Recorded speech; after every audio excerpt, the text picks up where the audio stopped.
I got distracted talking. Apologies. We're going to go ahead and get started. I'm embodying my inner John Wilson right now. Welcome, everyone. We're going to be talking about, for those of you who maybe have only been here sporadically this semester, haven't been here at all, this semester's topic for our Bible class is reading the New Testament in its own time. One of John Wilson's specialties, and the thing he spent many decades of his life studying, is the Roman Empire and the context in which the New Testament was written. As we talked about last semester, when we talked about the genres of the Bible, one of the things that is really important for reading the Bible well is understanding who wrote it, in what context they wrote it, the people they wrote it to, and the context in which they were being written to, which all of those answers can be similar and they can be pretty vastly different as well. So in this class, we're talking about some specific topics, cultural, political, economic, social elements of the Roman Empire that will help us better understand different parts of the Bible, specifically in the Gospels and in the epistles of the New Testament. So today we're going to be talking about the Paterfamilias, and specifically how the Paterfamilias relates to some of the challenging scripture passages about women, marriage, gender, that sort of thing, but also slavery and parental relationships. All those are often tied together for reasons we'll talk about. So to understand how the paterfamilias works, and if that word is unfamiliar to you, that's okay, we'll talk about what that means. We have to understand a wider scope thing that may or may not have already been talked about in this class. I've missed a couple days because of various things, is the Pax Romana. Pax Romana means the peace of Rome. Pax means peace, Romana is the Latin word for Rome. So the peace of Rome. And the peace of Rome was something that Jesus challenged frequently or addressed frequently in the Gospels, very indirectly. And oftentimes, as New Testament authors were engaging with Roman legal and social structures, they often did so in subversive ways, not in ways that were overtly critical, because that's illegal, and that's how you die on a cross, which did eventually end up happening to Jesus because of claims of him being the Son of God, which was a challenge to the Emperor of Rome. But the Pax Romana was what Rome pushed to justify pretty much all of their actions, especially the emperor's actions, the empire, the ruler of the empire. The peace of Rome was what was justified to expand territory, to colonize other territories. Barbarians is what they were known as. It's where we get our word. Anyone who wasn't Roman was a barbarian. And so in order to spread Rome's peace, to spread the gift of Roman peace. Oh boy. Yes, exactly. That justified colonization and some pretty oppressive, violent tactics. But in order to preserve the Pax Romana, in order to sustain it, to perpetuate it, strict hierarchical structures were really important and violently enforced, oftentimes. And at the head of that strict hierarchical structure of the Pax Romana was the ultimate paterfamilias, the Son of God himself, not Jesus, the Emperor of Rome. Caesar, Augustus are a couple names you might be familiar with. Of course, there were others as well. And so the emperor was the ultimate paterfamilias, the patriarch of the family is maybe a good translation into English, the patriarch of the family. And Roman citizens were treated as an extended family. And strict control of that family was really important. There were various levels of paterfamilias, of course. So the pinnacle was the emperor, control over all of the Roman Empire and its colonies. But it trickled down all the way to each individual family. And the paterfamilias of the family, in some ways, was in Roman propaganda, was talked about, treated, written about, and legally codified. That's a really important facet of this, legally codified as the foundation of Pax Romana.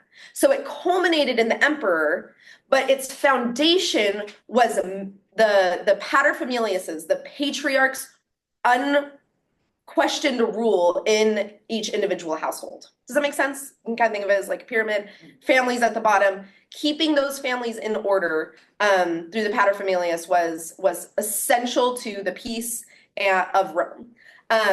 Of course, I should caveat, I hinted at this, peace of Rome was defined really differently than like the shalom of Jesus. We need to be really familiar with like the way those words were being used and what kind of peace we're talking about was very different from the Rome, like between the Roman Empire and the way of Jesus.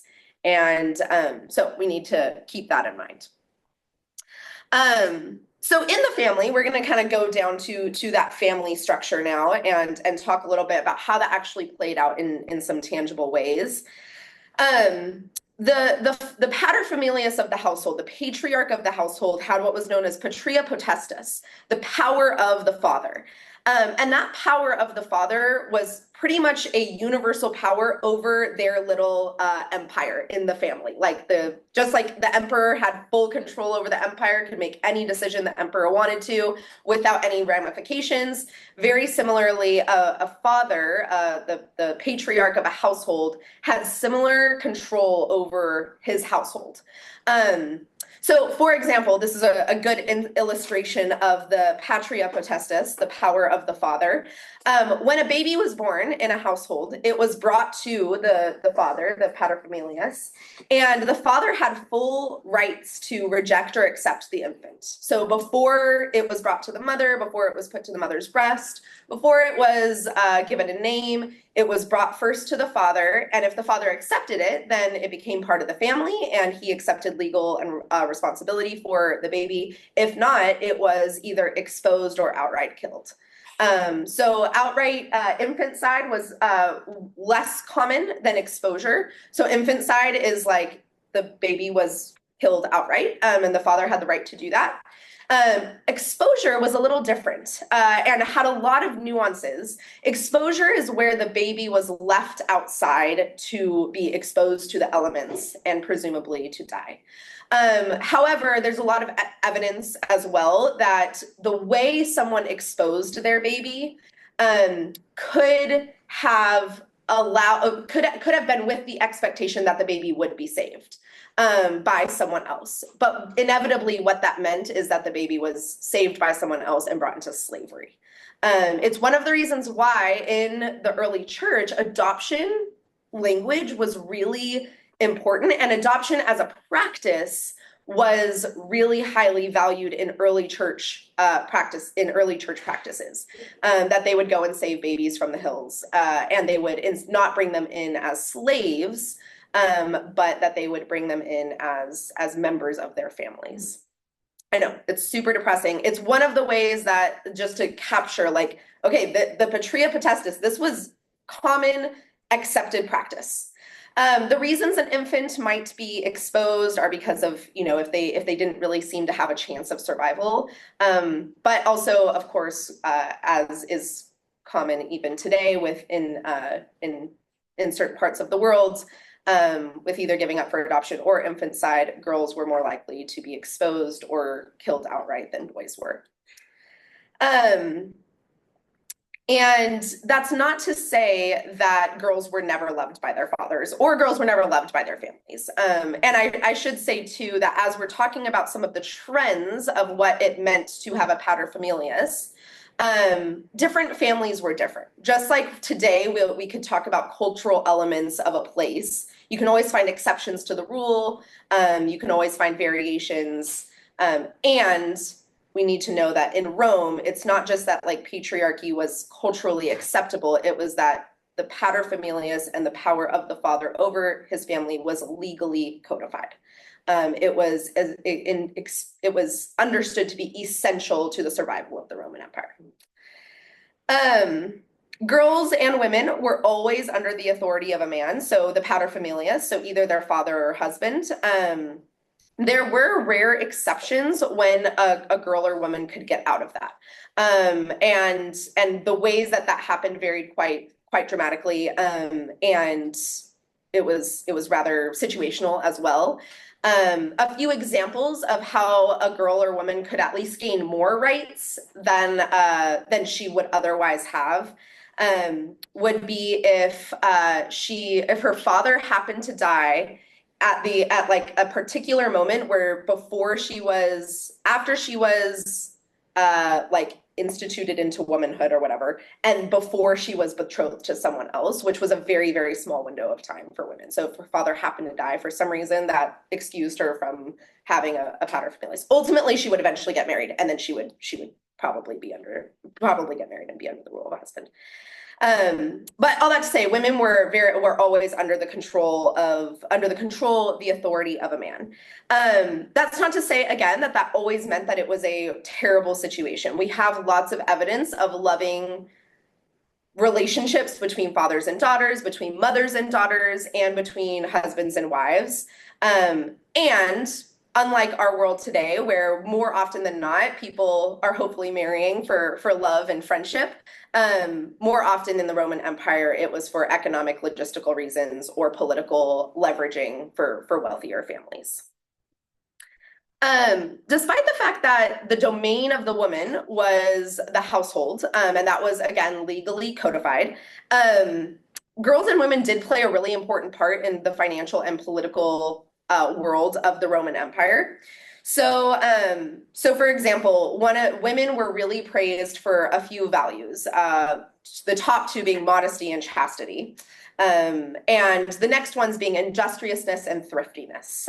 So they were perceived as contributing to the financial well-being of their family household by the type of domestic work that they did within their house. Or for wealthier families, the type of domestic work that they oversaw of their slaves and servants.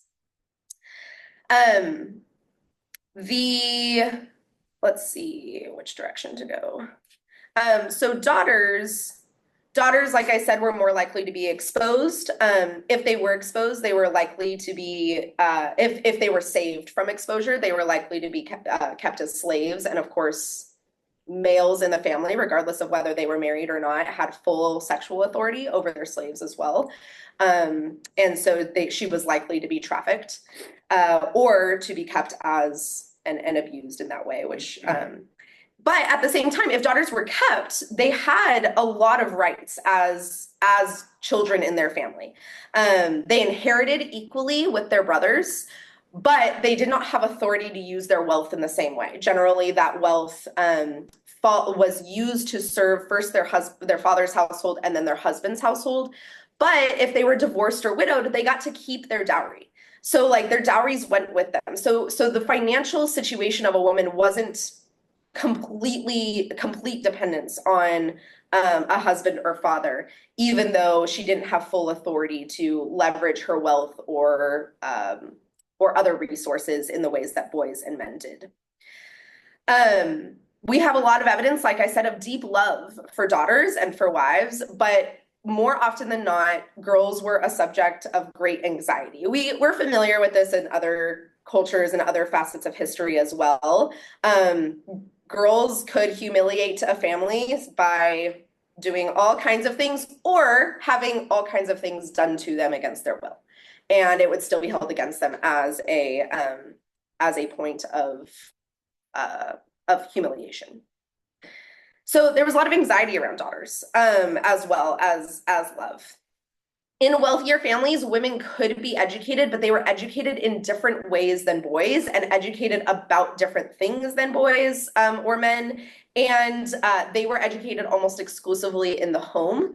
I shouldn't say almost. They were essentially exclusively educated in the home, whereas boys were sent to schools and oftentimes learned in groups. That particular dynamic is really important to know about, with a couple of things Paul says that sound pretty dismissive of women and are not the case. So they were educated and they could use that education in various ways, but they just didn't have the same authority or expansiveness of authority as men did. women, the ideal was not only for them to be not like, the saying, be seen and not heard. The ideal was for them to be not be seen either. Women's modesty was really, really important, and a woman's voice was considered immodest. Even hearing a woman's voice was considered immodest. And so ideally women were kept in the home. And in wealthier families, that it was generally only men that were related to her in some way that interacted with a woman. And of course, she interacted with women with more freedom. Yeah, but in poorer families, that didn't always work out that way. So the idea, just because there was an ideal that we can study in ancient Roman writings, doesn't mean that every single woman actually had that as her reality. In a poorer family, or in a family where a woman is widowed and doesn't have sons or something like that, there are lots of different circumstances.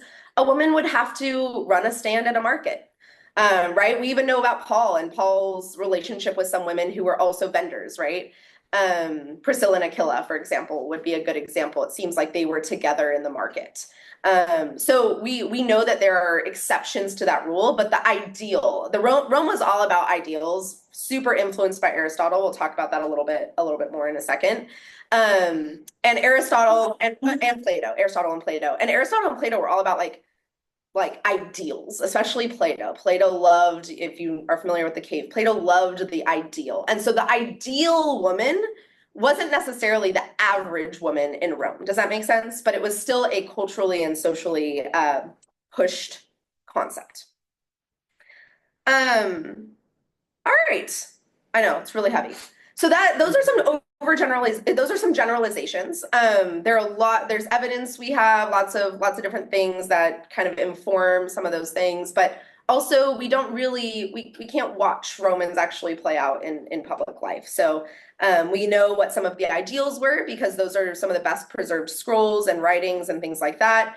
And we know how some families actually interacted, oftentimes based on like things written on tombstones, epitaphs, things like that. And we know some differences between how wealthy women would have interacted with the world versus poor women, but there's a lot we don't know too. So marriage specifically, the subordination of women in marriage was scientific in the Roman world. Aristotle introduced the idea of natural ways of being. And Aristotle was really funny because Aristotle was like, this is what I think it should be. Anyway, that's the natural way of it being. And everyone was like, that makes sense. And so Aristotle made some really funny claims in general about what was natural and what wasn't natural. But one of them was the subordination of women. He was just like, obviously, this is the scientific reality. And it's like, okay, interesting. It was also moral. So again, Aristotle was all about virtue. Aristotle and Plato really heavily shaped Roman thought and culture. So it was virtue, like what was virtuous for men was different than what was virtuous for women. And Aristotle really codified that too in both, again, later it became legal, but Aristotle introduced it into the culture of like what makes a man courageous is different than what makes a woman courageous, for example. And things that were valued for women were not valued for men and vice versa. And then, of course, the subordination of women was enforced socially, just by social customs, and codified legally. It was a legal law that you could be punished for. An example would be adultery. So men within marriage were, of course, not just expected, but oftentimes encouraged to have sex outside of with other women while they were married, as long as the other women weren't married themselves, because that's the property of another man. But a woman could be convicted, tried, exiled, and in some cases executed for adultery in marriage. So that's like one example of a virtue that was held differently and codified legally differently for men and women. Women's domain was the home and men's domain was the workplace or the public. That was legally codified in Roman law that women were to remain at home and men were to be the public figures in public life, governmental, etc.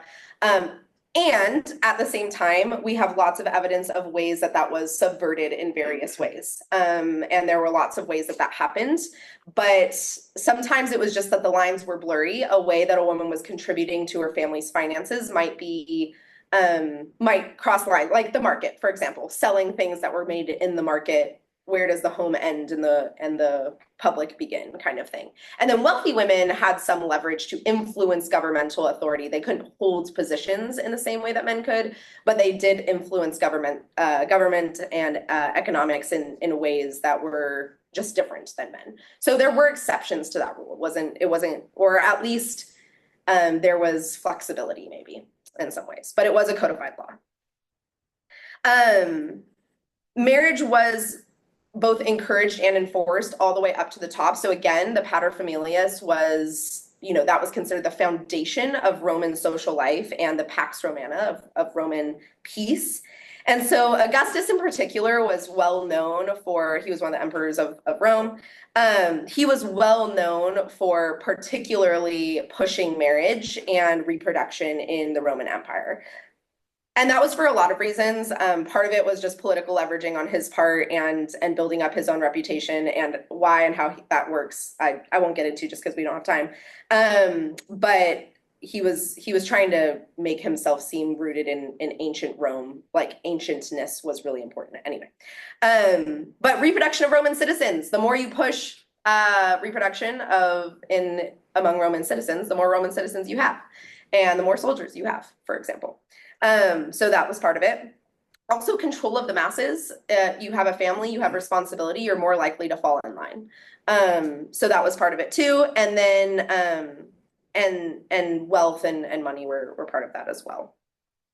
So it wasn't just that it was expected, it wasn't just that it was encouraged. And it was very much expected for everyone to participate in a family life.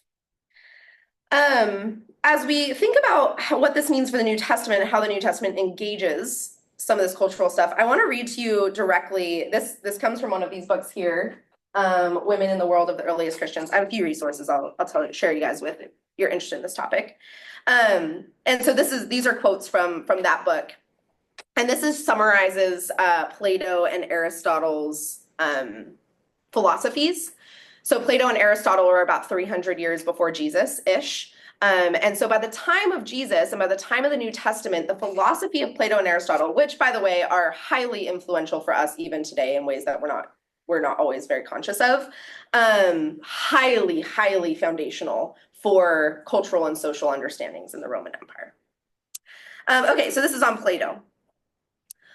Before discussing marriage, it's important to highlight two competing views of male and female, for they play a foundational role in the construction of family systems. And so these competing views are Plato's view and Aristotle's view. Aristotle was Plato's student.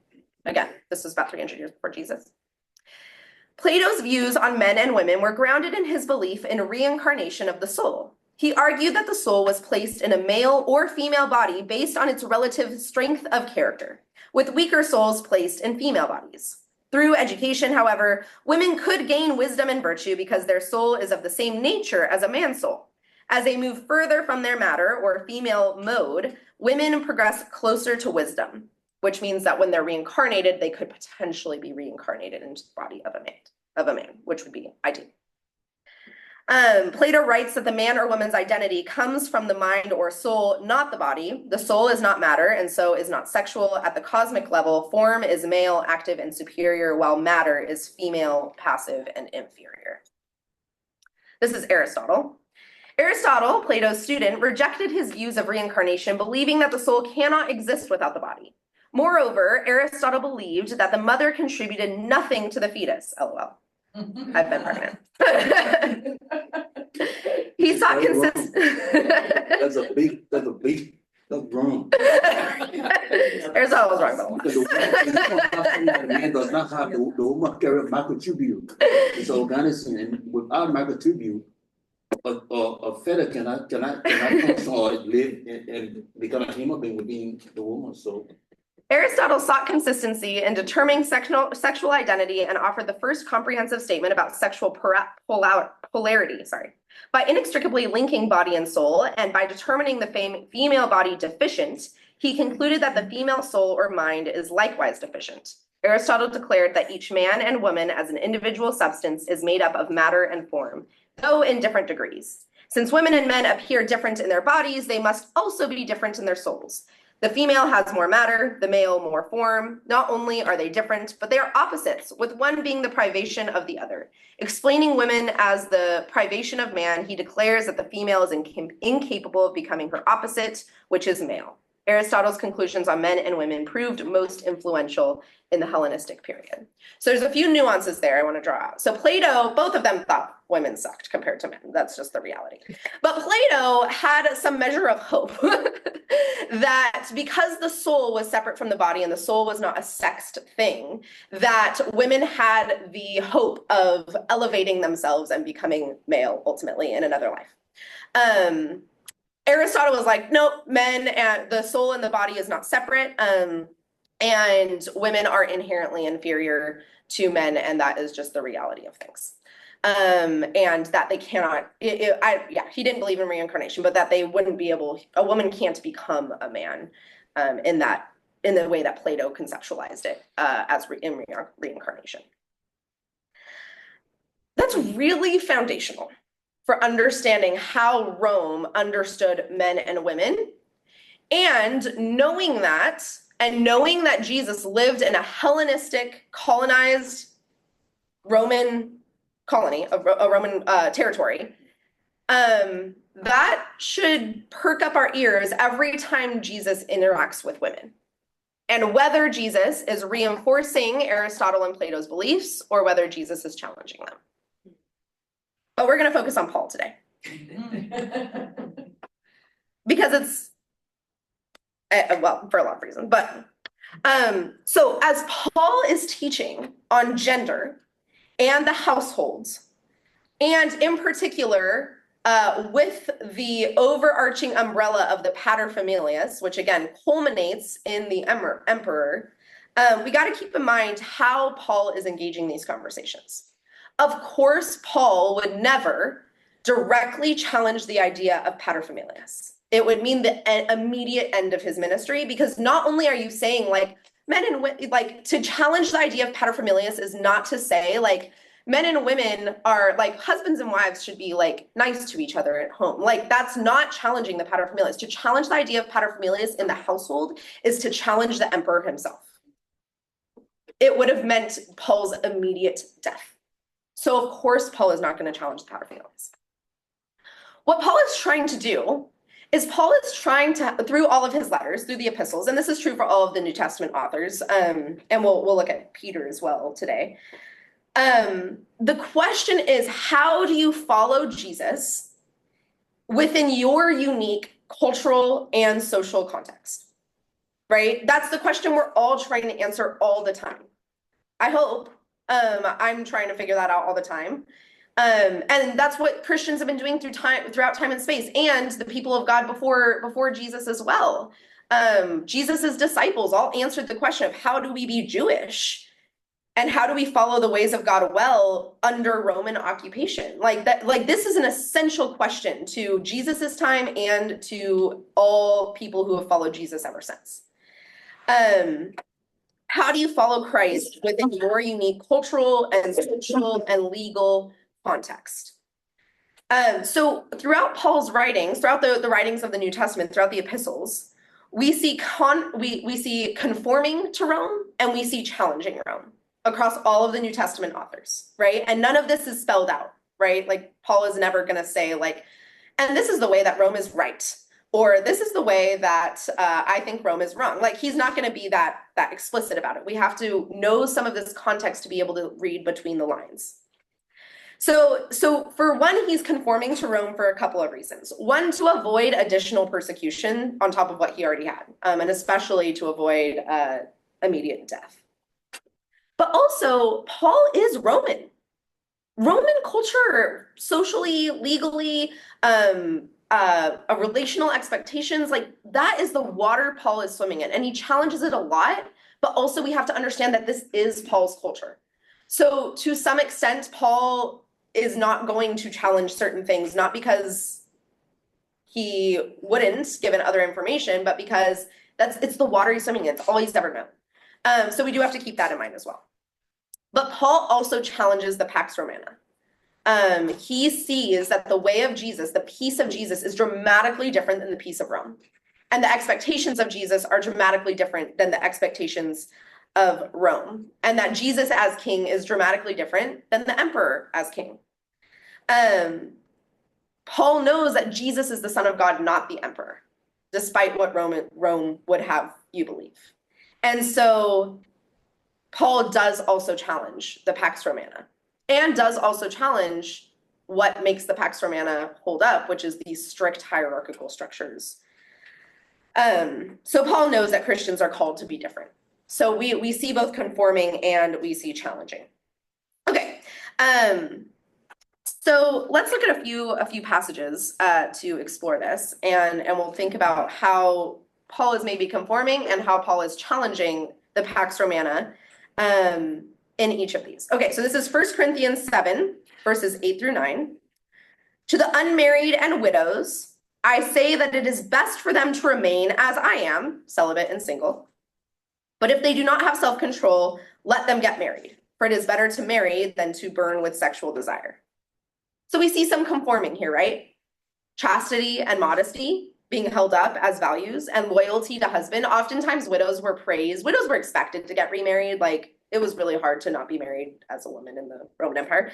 But widows were like really praised if they remained unmarried after their husbands died, because that means like eternal fidelity to your husband. Like, you couldn't be a better woman kind of thing. But he's also challenging it, because marriage was expected by the emperor himself. And he's saying, it's better to stay single, actually. So we see both a conforming and a challenging in this verse, okay?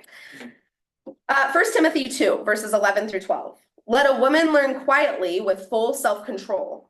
Do not permit a woman to teach or to have, I do not permit a woman to teach or to have authority over a man. She is to submit. A lot of translations have silent there. That word isn't in the Greek. It's added in translation. Sorry, what was the reference? That's 1 Timothy 2, verses 11 through 12. So we see a conforming here. At this point in 1 Timothy 2, Paul switches to a singular woman, one woman, which means that he's encouraging household learning in the household, as opposed to in a group setting. So this is a woman learning in the home, but he's also challenging the Pax Romana, because education was typically limited for women, and he's essentially encouraging husbands to share everything they know about Jesus with the women in their household that they have power over privately. All of it. That is a challenge to the women. Also, to some extent, this is later. Did I include this verse? I didn't. At another point, I'm forgetting the specific verse where it says, maybe it's as 1 Timothy 2 goes on, but women should learn quietly and should not speak up, essentially. That is a really good, that is contextualized by the fact that women only learned in their household, whereas men had classroom experience. So I don't know if anyone has ever had a student in a class, maybe if you're a teacher, where they've been exclusively homeschooled their entire life and they haven't been in a classroom setting where they have learned the social dynamics of a 30-person classroom. Diana's nodding her head over there. And they have to learn like the social dynamics of a classroom, where like all the thoughts that you're having right now and the ways you're like, wait, I have a question about that, or that doesn't sound right, or what, this isn't making any sense to me. Like, you know, socially that the expectation in this space is not for you to just be like, hey, I'm going to interrupt now, you know, but that's this learned social experience, right? Being in a classroom and learning those social dynamics of when it's appropriate to speak up and when it's not are learned social dynamics that women didn't have because they didn't have access to them. The fact that Paul is encouraging the full learning of women at all is radical. Okay. 1 Corinthians 11, verses 13 through 16. Judge for yourselves. Is it proper for a woman to pray to God with her head unveiled? Does not nature itself teach you that if a man wears long hair, it is dishonoring to him? Has nature ever taught you that? I don't know. Joel, come on, Joel. But if if a woman has long hair, according to nature, it is her glory. For her hair is given to her for a covering. But if anyone is disposed to be contentious, we have no such custom, nor do the churches of God. Right? So we see some conforming here. A reference to natural law that is like not natural in any way at all. Like hair keeps growing, right? There's nothing in nature that says a man should have short hair and a woman should have long hair. It's a social thing that has been codified into a natural scientific thing. Does that make sense? You see the difference there? So Paul is using that as a way of making an argument. He's also maintaining modesty, right? A woman's covering is her hair. So maintaining modesty while praying. But he's also challenging because Paul is allowing a woman to pray, not allow. Paul is in some ways encouraging a woman to pray and prophesy in a public mixed space. That's a big deal when your own voice is immodest, but this voice is empowered. So redefining modesty, or at least challenging, nuancing it. 1 Peter 3, verses 1-4. Wives, in the same way, submit yourselves to your own husbands, so that, if any of them do not believe the word, they may be won over without words by the behavior of their wives when they see the purity and reverence of your lives. Your beauty should not come from outward adornment, such as elaborate hairstyles and the wearing of gold jewelry or fine clothes. Rather, it should be that of your inner self, the unfading beauty of a gentle and quiet spirit, which is of great worth in God's sight. So there's a conforming here. Women shouldn't take overt control over their husbands. The context of this is if a woman decides to follow Jesus and does so independently of her husband and household. But there's also a challenge here, right? Because women were not supposed to follow a religion that their husbands were not following. Men had spiritual control over their households as well. So which gods were in the Roman pantheon, which gods were prioritized, all of that sort of thing, that was decided by the male of the household. The fact that Paul isn't saying, well, if your husband's not Christian, you can't be either, is a dramatic challenge to the spiritual hierarchy of a household. While also helping her navigate, how do I be Christian and a different religion than my husband within the legal structure of the Paterfamilias? Pretty radical. Okay, we're going to move to Ephesians 5, the household codes, and I have a little printout for you to reference. You can pass a few around here, and pass a few around here, and I'll just do this. Ephesians 5, the household codes. I have a really great, if you're a narrative person, I was going to read it in class today, but we're not going to have time. If you're a narrative person, there's a really great story. This is a Rachel Held Evans book, Inspired. And there's a really great story at the end of this where she imagines the reading of the household codes and what it would have felt like and been like for a Roman church to hear the household codes read as Paul wrote them. So the household codes is what is the heading that we give to Ephesians 5 and the relationship between men and women. Men and women, slaves and masters, and parents and children. But the household codes were not invented by Paul. And the reason we give them that name is because Rome had legally codified household codes.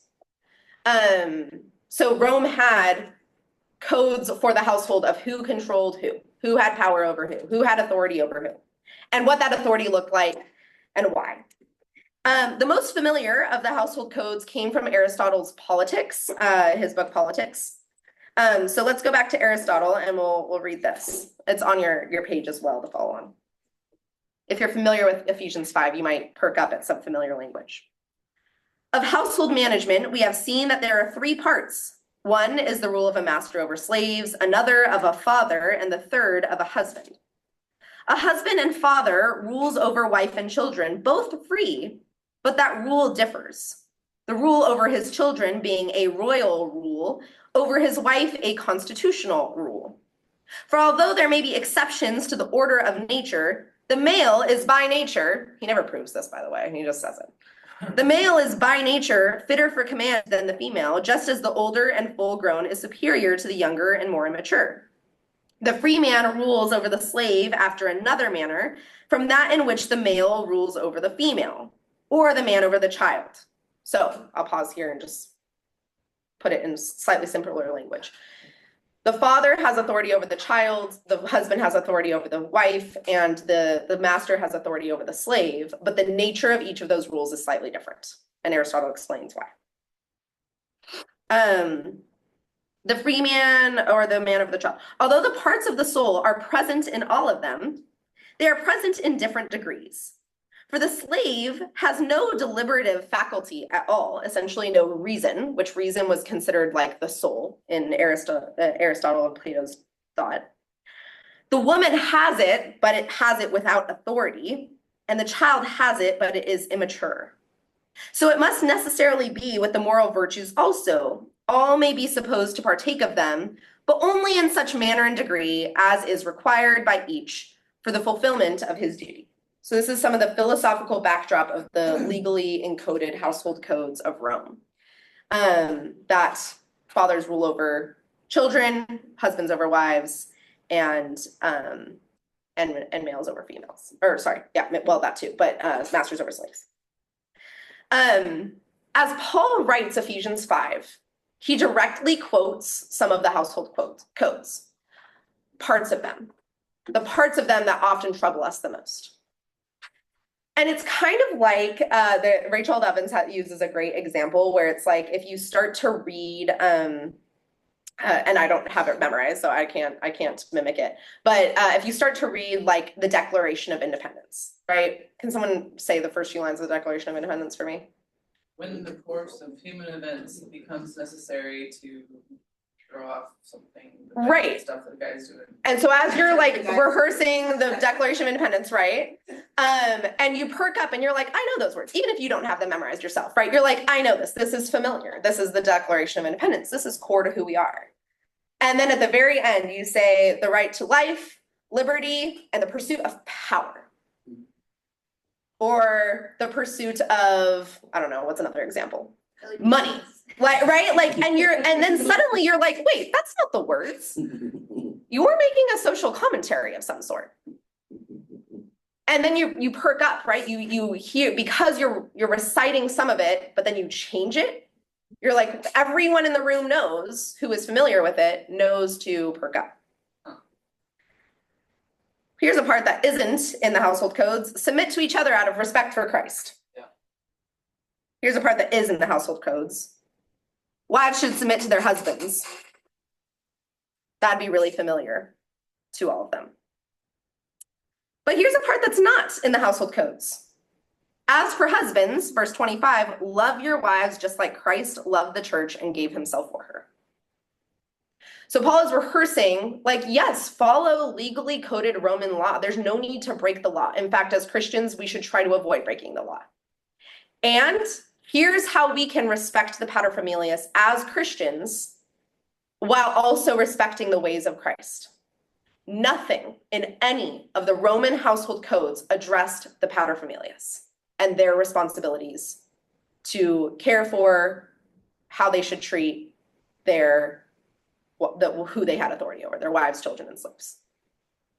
Paul does the same thing with children. As for parents, fathers, don't provoke your children to anger, but raise them with discipline and instruction about the Lord. Paul flips it and says, yeah, children, obey your parents. That's necessary for the paterfamilias. It's also respectful to Christ. And of course, as for slaves, obey your human masters with fear and trembling and with sincere devotion to Christ. This would have been very familiar. Slavery was also extremely, I actually should have talked about slavery more, but we have a whole day on slavery later in the semester in the Roman Empire. Slavery was super foundational to Rome's understanding of peace and, more importantly, Rome's economic structure. So yeah, of course, obey your masters. And then here's a really weird line. As for masters, treat your slaves in the same way. That's insane.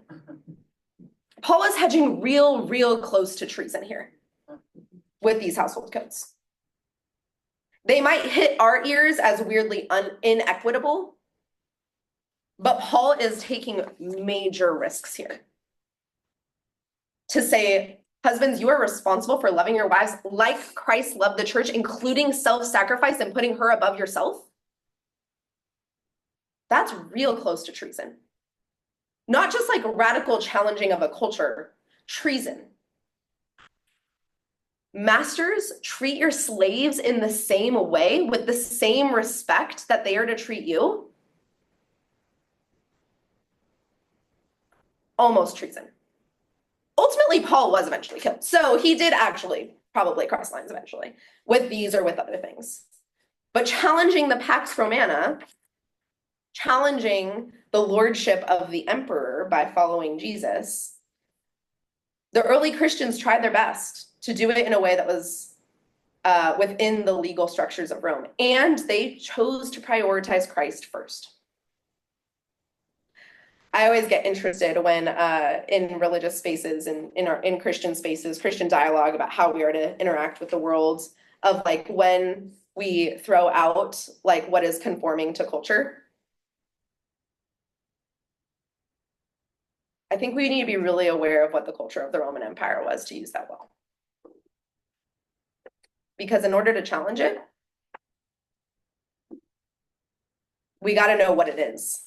And oftentimes the very things that we're saying are conforming to culture, we're trying to be like the Roman Empire.